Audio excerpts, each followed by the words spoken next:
அனைவருக்கும் வணக்கம். நம்ம இன்னைக்கு நம்ம சேனல்ல என்ன பார்க்க போறோம்னா ரொம்பவே டேஸ்டான குட்டி ஸ்பெஷல் தான்.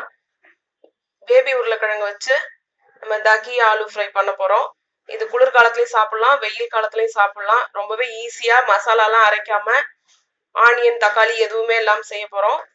எப்படி செய்யலாம்னு பார்க்கலாம். அதுக்கு முன்னாடி இது வரைக்கும் என்னோட சேனலை சப்ஸ்கிரைப் பண்ணாதவங்க மிஸ்ஸஸ் ரம்யா வரதராஜன் தலிகைங்கிற சேனலை சப்ஸ்கிரைப் பண்ணுங்க.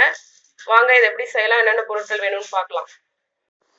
இதுக்கு நான் ஒரு 100 கிராம் உருளைக்கிழங்கு எடுத்திருக்கேன். இந்த மினி பேபி பொட்டேட்டோவை அதை நல்லா வேக வச்சிருக்கேன் 3 விசில் விட்டு குக்கர்ல. அதுக்கப்புறம் எப்படி செய்யலாம்னு பார்க்கலாம். நம்ம தகி ஆலு ஃப்ரை பண்ண போறோம்.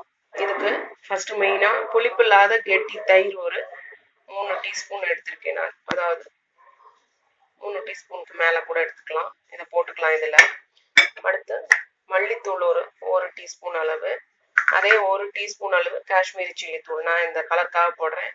வேணுங்கிறவங்க இல்லாதவங்க சாதாரண இதே போட்டுக்கலாம். கொஞ்சம் மஞ்சள் தூள் ஆட் பண்ணிக்கலாம்.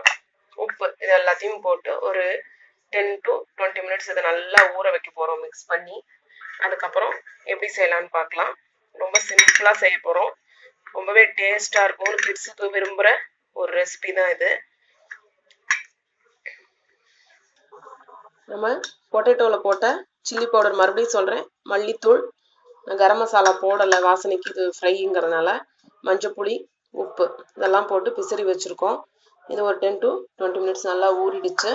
இப்போ நம்ம எண்ணெயை காய வச்சுருக்கேன் நான். இதில் ஜீரகம் போட்டுக்கலாம். ஜீரகம் உடம்புக்கு ரொம்ப நல்லது.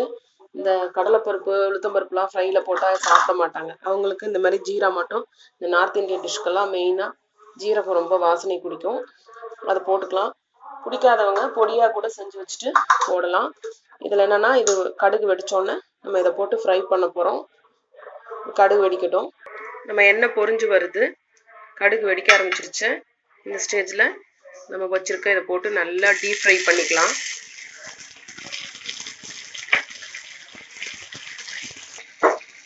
பாருங்க, நம்ம போட்ட தயிர்லாம் வச்சு இந்த மாதிரி வரும். நல்லா டீப் ஃப்ரை பண்ணிட்டே ரொம்ப குயிக்காக ஆகிடும். நல்லா அந்த எண்ணெயிலேயே பறித்து விட்டு எடுத்துட்டா நம்மளோட உருளைக்கிழங்கு ஃப்ரை ரெடி. அவ்வளோதாங்க, நம்மளோட குயிக்காக செய்யக்கூடிய தகி ஆலு ஃப்ரை ரெடி ஆயிடுச்சு. நீங்களும் செஞ்சு பார்த்துட்டு உங்களோட கமெண்ட்ஸ் எனக்கு போஸ்ட் பண்ணுங்க. நம்ம வேற ஒரு வீடியோவில் சந்திக்கலாம். நன்றி, வணக்கம்.